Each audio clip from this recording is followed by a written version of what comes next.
फिनिस्टा windows, beautiful and durable designs, installation से maintenance की life long customer service.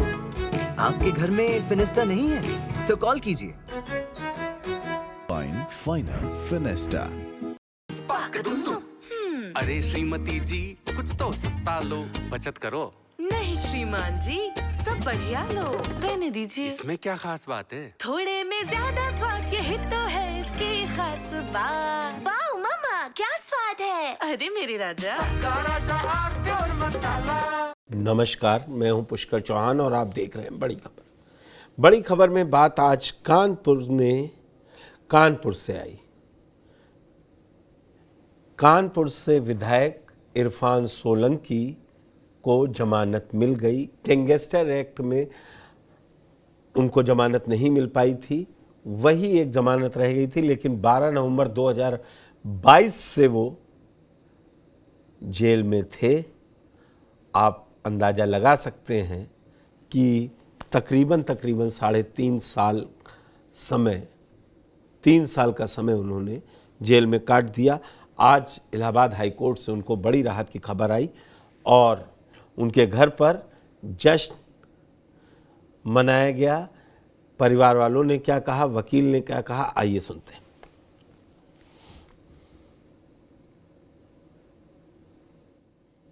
सबसे पहले हुआ उसमें एलिगेशन एक झोपड़ी चलाने का था। उसके बाद एक मुकदमा उनके पास फोर्स्ड आधार कार्ड बनाने का हुआ और 2/12 को पूर्व विधायक इरफान सोलंकी जी ने सरेंडर कर दिया। उसी महीने में इन्होंने गैंगस्टर एक्ट में मुकदमा लिखा, जिसको हमने 3 ग्राउंड पे चैलेंज किया। पहला ग्राउंड उसमें यह था कि डीएम साहब या कमिश्नर साहब ने जो उसमें गैंग चार्ट पे अपना कंसेंट दिया था या उन्होंने उसको जो अनुमोदन किया था, उसमें कोई एप्लीकेशन ऑफ माइंड नहीं था, अगेंस्ट द रूल्स था जो 2021 रूल्स हैं। दूसरा यह है कि गैंगस्टर एक्ट में अगर हम देखें तो मिनिमम सजा जो है वो 2 साल है और मैक्सिमम 10 ईयर्स है। और पूर्व विधायक इरफान सोलंकी जी इस केस में तकरीबन 2 साल 7 महीना से जेल में है।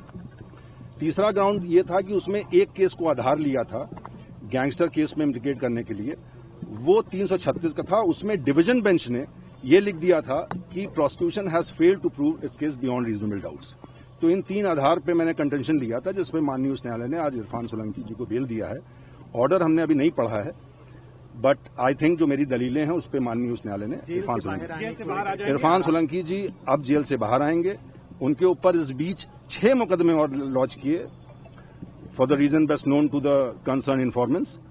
और जेल में रहते हुए पहले तो 2 मुकदमे हुए और फिर जेल में रहते हुए 6 और मुकदमे में किए, जिसमें माननीय उच्च न्यायालय ने अलग अलग दिनांक पे 2023 में, 2024 में और 2025 में सारे केस में बेल दिया। आज गैंगस्टर एक्ट में लास्ट बेल थी and I think he'll come out from the jail tomorrow or day after tomorrow। मेरे पति श्री इरफान सोलंकी साहब और मेरे देवर रिजवान सोलंकी और एक अन्य है, उनके ऊपर आज गैंगस्टर एक्ट का जो मामला चल रहा था उसमें आज माननीय न्यायालय ने हम लोगों को बेल देकर और जी इंसाफ मिला हम लोग को। बीच आप विधायक भी बनी, उनकी विधायकी गई, कितना ये कठिन दौर रहा आपके लिए? बहुत कठिन। वो हम बता नहीं सकते कि हम लोग ने कितना संघर्ष करा और कितनी बार यहाँ से बिना बेल लिए और तारीख लेके लौटे हैं। बहुत बार आंसुओं के साथ, आज खुशी के आंसू के साथ लौट रहे हैं। बहुत ज्यादा खुशी है, आप समझ नहीं सकते हो कि हम 3 साल कैसे निकालेंगे। आज जो हमारी खुशी मिली है उसकी तो हद ही नहीं है।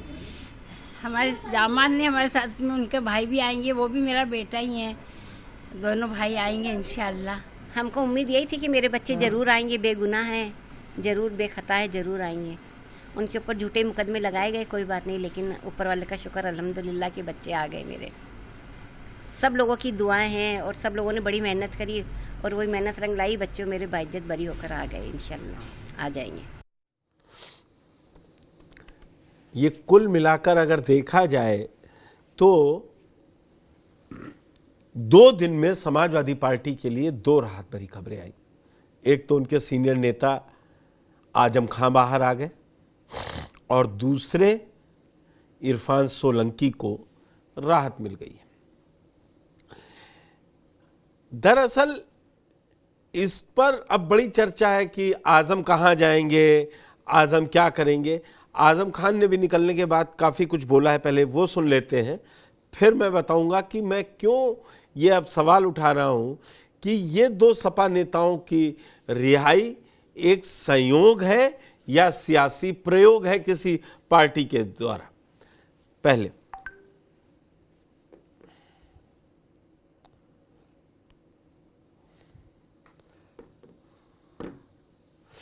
आजम खां की बाइट मैं पीसीआर से कहूंगा, अगर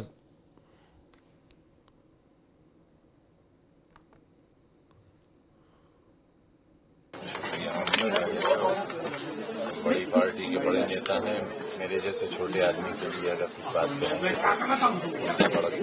करें आगे तो वो खैरियत से रहें और खुश रहें। हमारे पास एक चरित्र नाम की चीज है और उस चरित्र का ये मतलब नहीं है कि हमारे पास कोई बात होता हो। आपसे नहीं बोल रहा हूँ, इतना भी नहीं। तो वही दिखा रहा हूँ, एक विंडो में आप इरफान सोलंकी को देख रहे हैं जो जब जेल जा रहे थे तब के विजुअल हैं, और दूसरे ये आजम खां। ये मैं यही कह रहा हूँ, सपा को 2 दिन में 2 राहत, ये संयोग है या सियासी प्रयोग है, और दोनों अल्पसंख्यक नेता हैं।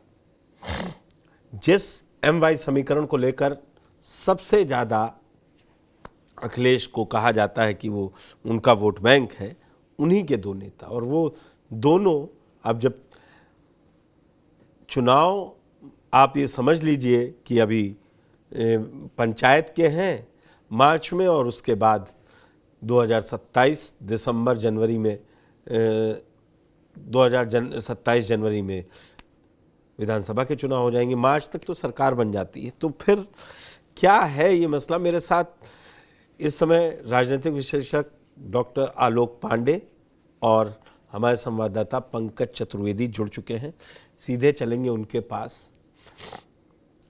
और अनुराग अग्रवाल जुड़ गए हैं कानपुर से।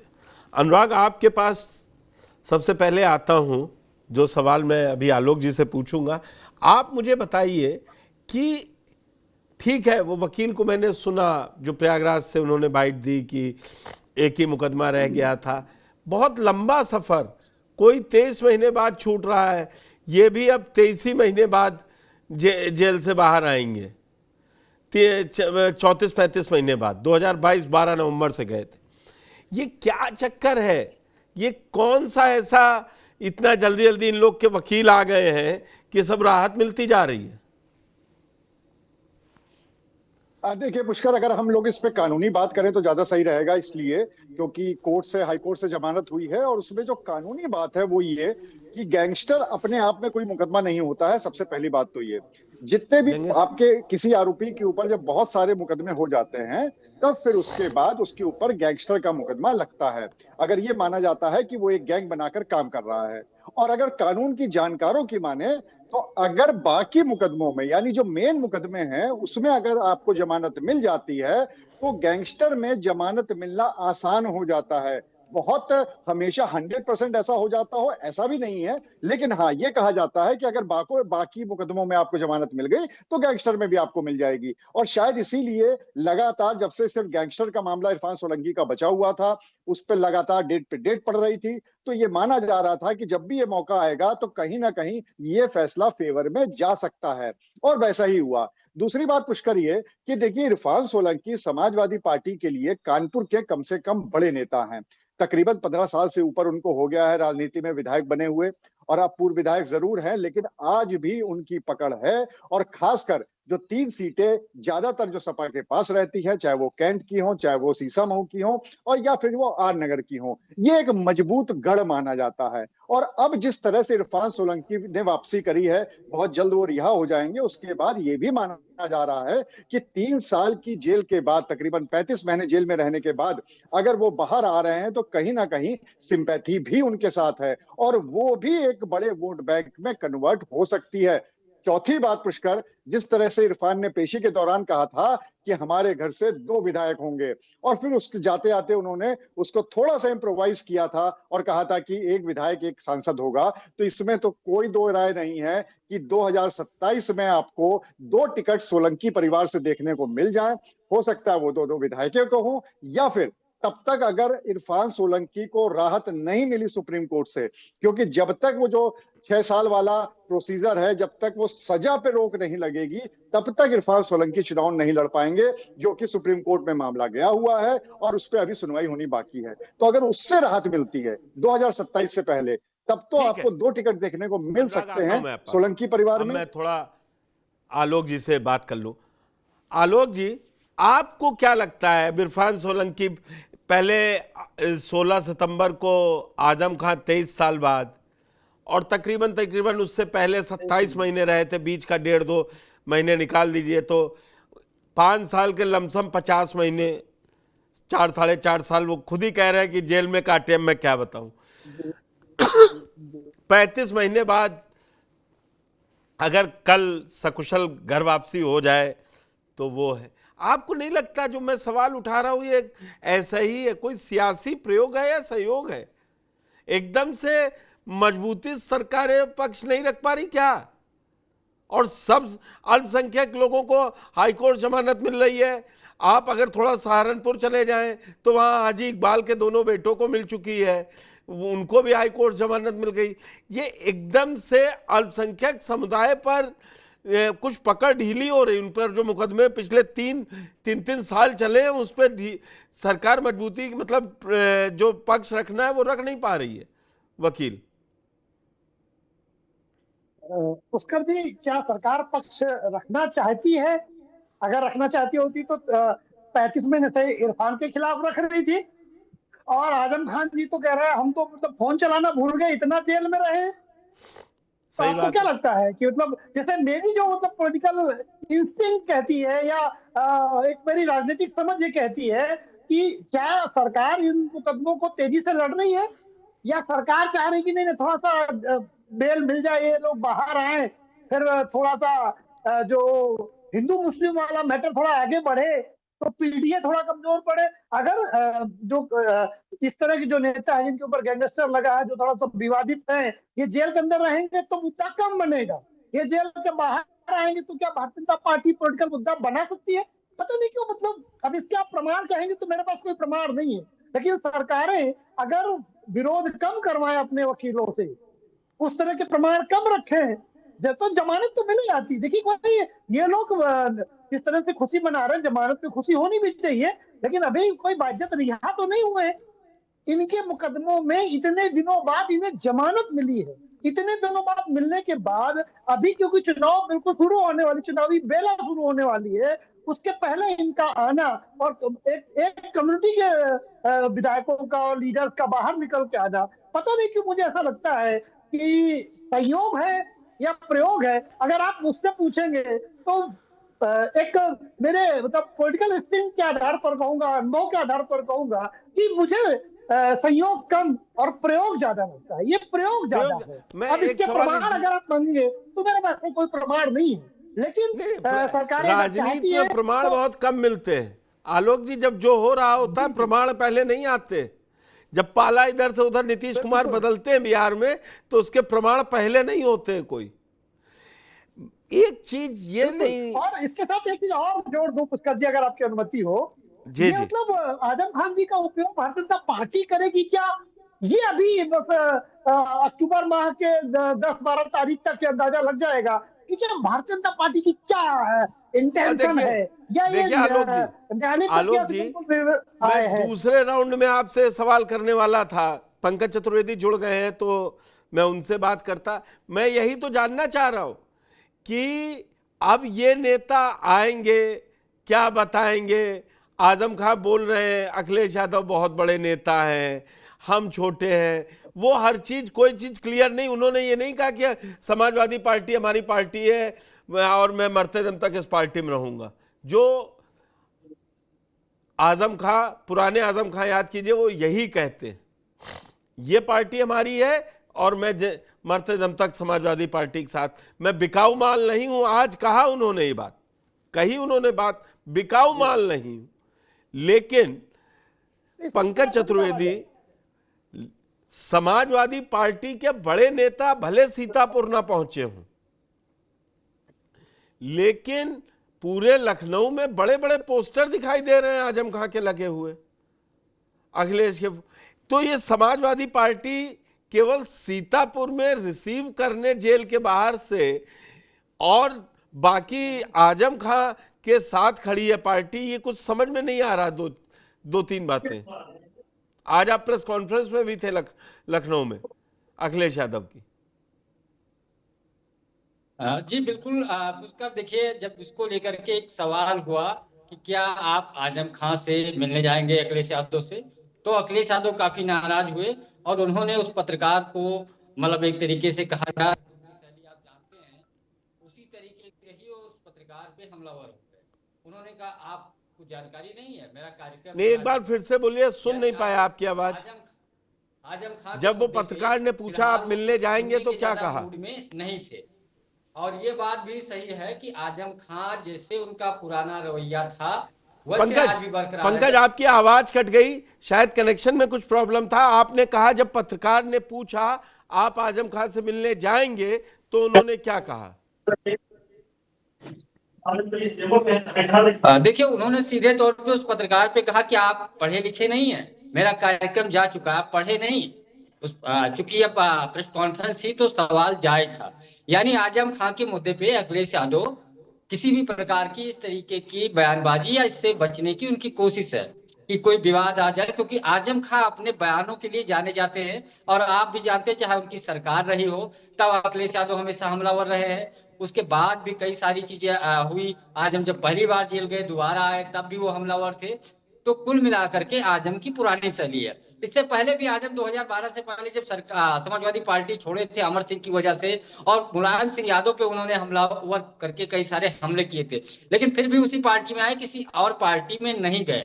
तो आजम ना नुपुर करेंगे, अखिलेश यादव और समाजवादी पार्टी को घेर भी सकते हैं, लेकिन मुझे नहीं लगता है कि अभी वो दूसरे रास्ते पे जाने की कोई तैयारी कर रहे हैं, क्योंकि उनको भी मालूम है बीजेपी अगर कमजोर होगी तो यूपी में सपा ही सत्ता में आएगी। ये आजम खां को पता है और आजम खां को कोई चुनाव नहीं लड़ना, क्योंकि दोषी करार दिए उनके बेटे, उनकी पत्नी, यानी एक तरीके से पारिवारिक राजनीति खत्म होने की कगार पे। हालांकि एक बेटे हैं अभी, अब उनको क्या राजनीति में लाएंगे या नहीं लाएंगे ये एक बड़ा सवाल है। लेकिन अखिलेश यादव उनसे मिलने जाएंगे, उनका कार्यक्रम आ गया है। हालांकि बीच में जाने की तैयारी थी, लेकिन आजम खां स्वास्थ्य कारणों से दिल्ली में जाकर के पहले इलाज कराएंगे। गंगाराम में उनका इलाज चलता था, चेकअप कराएंगे। और थोड़ी अखिलेश यादव को ये भी बात सामने निकल के आई कि आरामपुर जिला प्रशासन ने कहा अभी मत आइए, नवरात्रि चल रहा है, दशहरा है और ये जो मोहम्मद आई लव यू या महादेव आई लव यू करके जो चीजें चल रही हैं, कई जगह घटनाएं इस तरीके की आई कि लोग आमने सामने हैं, पुलिस कार्रवाई भी कर रही है। तो हमें लगता है इसी की वजह से अखिलेश ने भी टारा होगा कि अब जब आजम आ गए तो मुलाकात होगी, लेकिन नया विवाद खड़ा करने से या किसी के ऊपर मुकदमेबाजी हो ठीक नहीं है। लेकिन एक छोटा सा सवाल जो चर्चा चल रही है, पंकज चाहे बेग टूट के आए, सहारनपुर का मामला है वो देख लीजिए आप, इससे पहले कानपुर का मामला जो विधायक जेल में थे पूर्व। पंकज आपको आवाज मिल रही है? पंकज जी मिल रही है। पंकज एक मिनट, मैं ये सवाल पूछ रहा था, आज जो प्रोग्राम है 2 दिन में 2 राहतें, बड़ी राहतें दिख रही हैं। एक 35 महीने बाद विधायक छूट के आए और एक 23 महीने बाद, क्या उनको समझिए 50 महीने बाद अब राहत मिल पाई। उन पर तो बहुत मुकदमे थे। ये कोई सियासी संयोग ये संयोग है या सियासी प्रयोग टाइप का है? देखिए संयोग भी है, हालांकि सियासी मामलों के जानकार या बीजेपी की तरफ से जो चीजें निकल के आ रही हैं वो ये कही जा रही हैं, कहीं ना कहीं जो नरमी है बरती जा रही 27 का चुनाव है और जो बीजेपी चाहती है एक तरीके से हिंदू मुस्लिम की जब बात आती है तो उस तरीके के अब सपा की तरफ से कोई बयानबाजी करने वाला नहीं था। ये वो लोग हैं जो हमेशा बयानों में बने रहते हैं, चाहे वो आजम खां हो, चाहे कानपुर के विधायक रहे हो या फिर जाहिद बेग हो, या अभी देखा जाए तो सहारनपुर के जो मामला था जेल में थे उनकी भी जमानत हुई। तो बीजेपी या उससे जुड़े जो लोग हैं उनका कहना है लोग बाहर आएंगे तो ऐसे बयान देंगे जिससे भाजपा को 2027 में फायदा भी हो सकता है। लेकिन बहुत सारे ऐसे विधायक जेल में गए जिनके ऊपर कोई विशेष या उस तरीके का आरोप नहीं था, मुकदमे कमजोर थे, इस नाते भी जमानत हुई। अब चूंकि बीजेपी जो करना चाह रही है वो चीजें हो नहीं पा रही, सबसे मालूम है। हालांकि विकास के एजेंडे की बात जरूर करती है, लेकिन बीजेपी चुनाव से पहले क्या करती है आ रहा हूं आलोक जी, सवाल यही है जो पंकज ने जहां पर बात खत्म की कि हिंदू मुसलमान नहीं हो पा रहा है क्या, या ये नेता आजम खां के आप देखिए राम मंदिर के समय के बयान उठाइए, आजम खां कुछ ऐसा बयान देते हैं जो शफीकुर रहमान वर्क अब है नहीं, तो आजम खां ही ऐसे थे जो बयान देते थे तो जो पार्टी को समझ में नहीं आता था।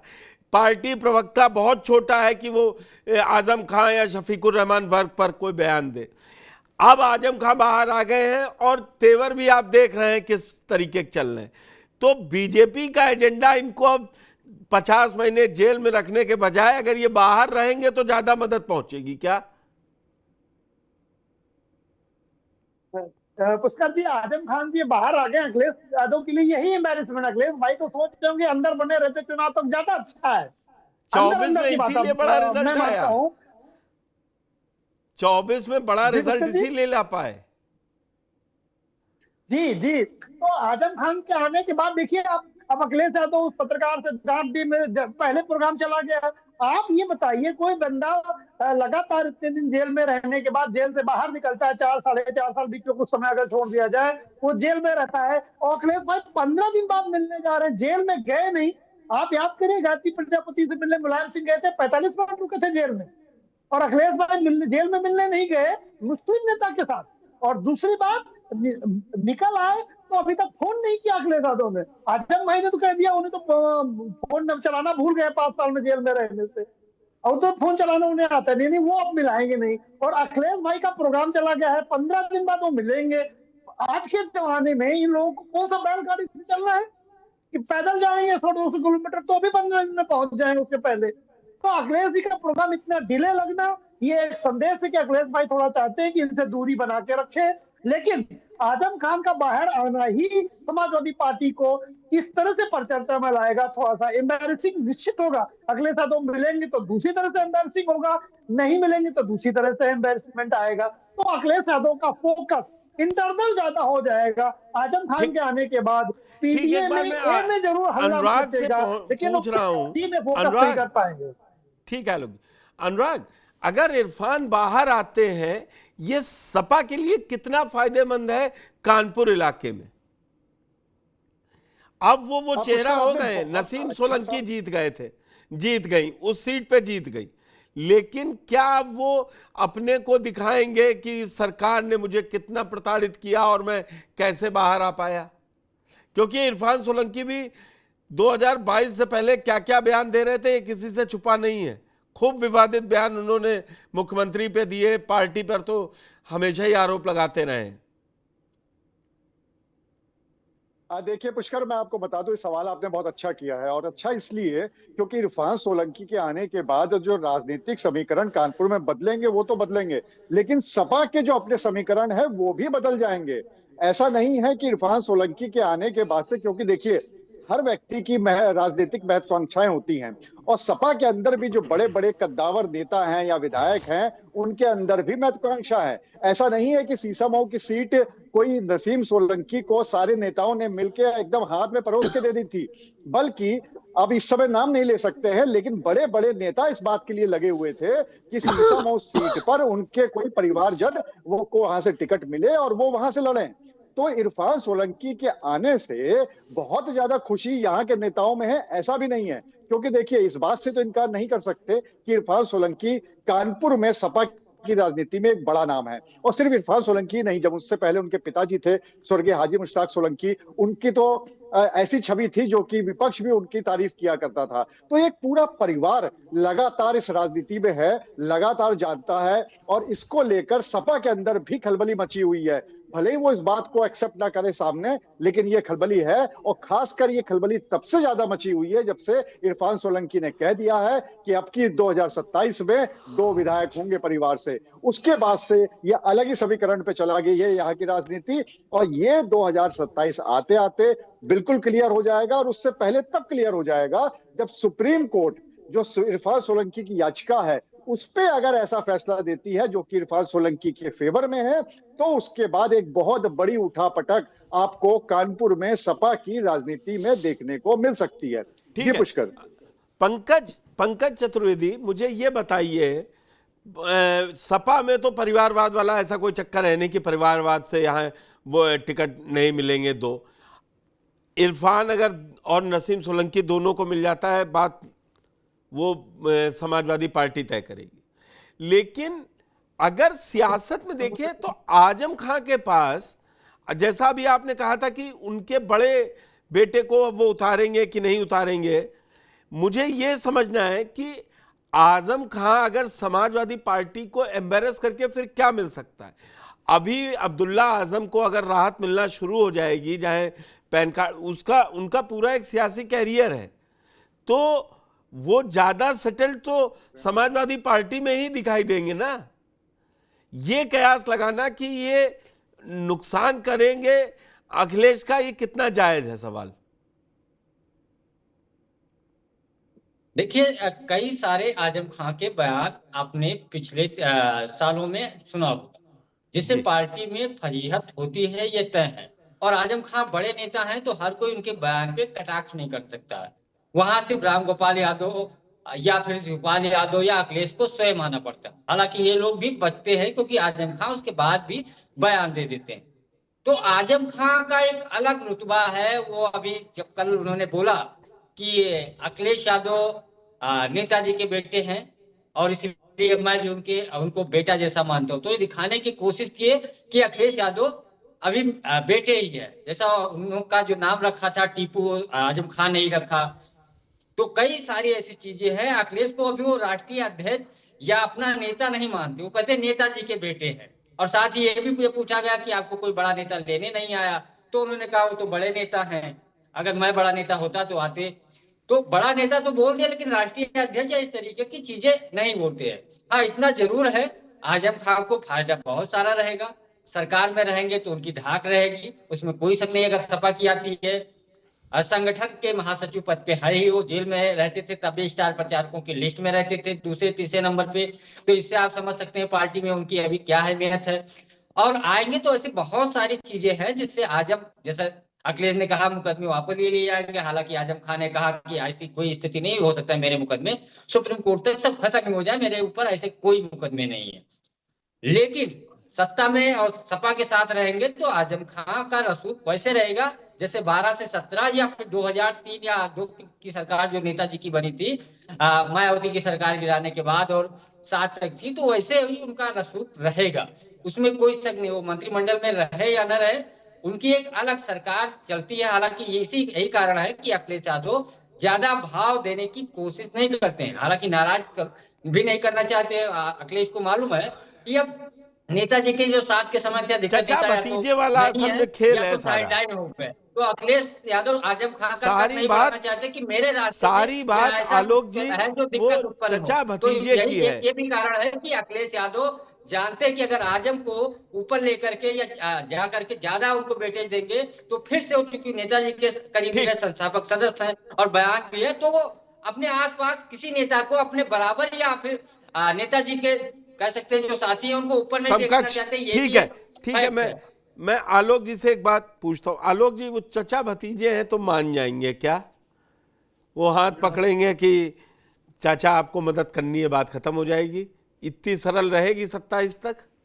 फिर दूसरे टॉपिक पे चलते हैं। पुष्कर जी, राजनीति में जब उनके सगे चाचा तो उन्हें पटकनी देने की कोशिश की थी, नई पार्टी बना ली थी, तो ये तो सौतेले चाचा टाइप के हैं, बोले वाले। तो मगर यही राजनीति में पार्टी बना के, ये सवाल मैंने आपसे इसीलिए पूछा आलोक जी, ये सवाल इसीलिए पूछा, जो चाचा पार्टी बना के चले गए थे उन चाचा को बना लिया। आज वो चाचा सुबह शाम सिर्फ यही कहते हैं कि अखिलेश ही मुख्यमंत्री बनेंगे। बता रही थी वो चाचा, जब उनको पता चल गया कि वो कुछ नहीं कर पाएंगे अखिलेश यादव का और उनका अस्तित्व तो संकट में आ गया, तो खुद अपने भतीजे के शरणों में गए। तो क्या आजम खान अखिलेश यादव को नेता मानते हुए मुलायम सिंह यादव की जगह, वो अभी भी तो कह रहे हैं ना कि वो तो अखिलेश यादव उनके भतीजे जैसे मुलायम सिंह के बेटे हैं, अखिलेश यादव को एज ए प्रेसिडेंट नहीं स्वीकार कर रहे हैं ना अभी। तो अखिलेश यादव उनको तब तक नाक रगड़वाएंगे, तभी 8 अक्टूबर के आसपास मिलने की बात कही है। क्या पहले आप अपनी लिमिट में आ जाओ, अब मुलायम सिंह का जमाना खत्म, आई एम द बॉस, अगर बॉस के रूप में आप हमें स्वीकार करते हैं, आपका स्वागत है। आजम खान जी बढ़िया सपा में आलोक जी का यही और अगर अंदाज आप हमें ठीक बॉस है। बॉस के रूप में स्वीकार आलोक नहीं जी करते का यही अंदाज ठीक है कि जो कहना है कि अब वो सीधा मैसेज है अखिलेश यादव का कि आई एम द बॉस, और आप इसको फॉलो कीजिए। तो आजम वाली इस स्टोरी पर इतना ही पढ़ते। Fenesta windows, beautiful and durable designs, installation से मेंटेनेंस की लाइफ लॉन्ग कस्टमर सर्विस। आपके घर में फिनिस्टा नहीं है तो कॉल कीजिए। Find Finer Finesta. अरे श्रीमती जी कुछ तो सस्ता लो, बचत करो। नहीं श्रीमान जी, सब बढ़िया लो, रहने दीजिए। इसमें क्या खास बात है? थोड़े में ज्यादा स्वाद, यही तो है इसकी खास बात। वाओ मामा, क्या स्वाद है। अरे मेरे राजा, मसाला